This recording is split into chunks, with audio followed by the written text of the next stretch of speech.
एक समय की बात है, एक महात्मा अपने शिष्य के साथ घूमने के लिए निकले। महात्मा को इधर उधर की बातें करना बिल्कुल भी पसंद नहीं था। कम बोलना और शांत रहकर अपने काम से काम रखना महात्मा को पसंद था। लेकिन उनका शिष्य बड़ा बातूनी था। वह सारा दिन इधर उधर की बातें ही किया करता था और दूसरों की बातों में उसे बहुत आनंद आता था। चलते चलते जब महात्मा और उनका शिष्य एक तालाब के पास से गुजर रहे थे तो उन्होंने वहां एक मछुआरे को पानी में जाल डाले मछली पकड़ते हुए देखा।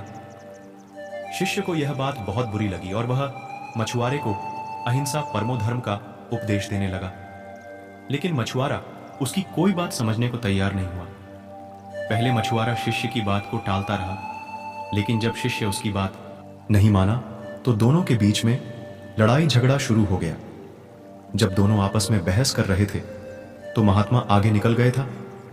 लेकिन जब महात्मा ने दोनों को आपस में झगड़ते हुए देखा तो वह वापस लौटे और शिष्य को अपने साथ चलने के लिए कहा और शिष्य का हाथ पकड़कर महात्मा उसको अपने साथ ले गए।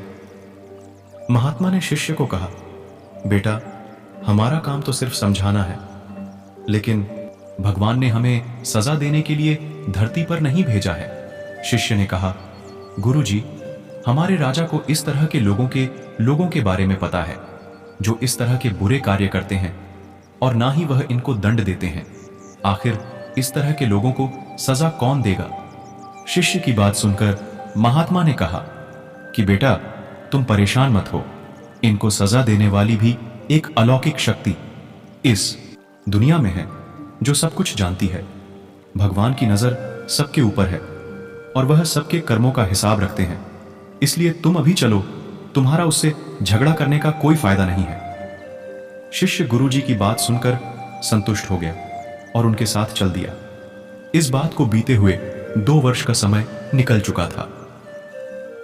एक दिन महात्मा और उनका शिष्य फिर उसी नदी के पास से गुजर रहे थे। शिष्य भी 2 साल पहले वाली मछुआरे वाली घटना भूल चुका था। वहां उन्होंने एक घायल सांप को देखा जो बहुत परेशानी में था। उस सांप को हजारों चींटियां नोच नोच कर खा रही थी। शिष्य ने यह दृश्य देखा तो उसका दिल करुणा से भर गया। उससे यह सब देखा नहीं गया। वह सांप को बचाने के लिए जाने ही लगा था कि महात्मा ने उसका हाथ पकड़ लिया और उसको जाने से मना कर दिया। शिष्य ने गुरु से पूछा, आप मुझे सांप को बचाने के लिए क्यों नहीं जाने दे रहे? महात्मा ने कहा, इस सांप को अपने कर्मों का फल भोगने दो। अगर तुमने इसको बचाने की कोशिश की तो इस बेचारे को अगले जन्म में फिर यह दुख भोगने पड़ेंगे, क्योंकि कर्म का फल सभी को भोगना पड़ता है। शिष्य ने महात्मा से पूछा कि गुरुजी, इसमें ऐसा कौन सा कर्म किया है जो यह इतना भयंकर कष्ट भोग रहा है? महात्मा ने कहा कि यह वही मछुआरा है जिसको तुमने 2 साल पहले मछलियों का ना मारने का उपदेश दिया था और वह तुम्हारे साथ लड़ने के लिए तैयार हो गया था। वह मछलियां ही यह चींटियां हैं जो इसको नोच नोच कर खा रही है। शिष्य महात्मा की बात सुनकर हैरान हो गया और उसने महात्मा से पूछा कि गुरुजी, यह तो बड़ा ही अजीब सा न्याय है। महात्मा ने कहा, बेटा, इस दुनिया में है स्वर्ग और नरक के सारे दृश्य मौजूद हैं।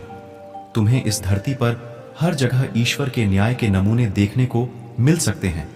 इसलिए अपने कर्म को हमेशा याद रखना चाहिए, क्योंकि सच यही है, जो हम करेंगे वह एक दिन हमें भोगना ही पड़ेगा।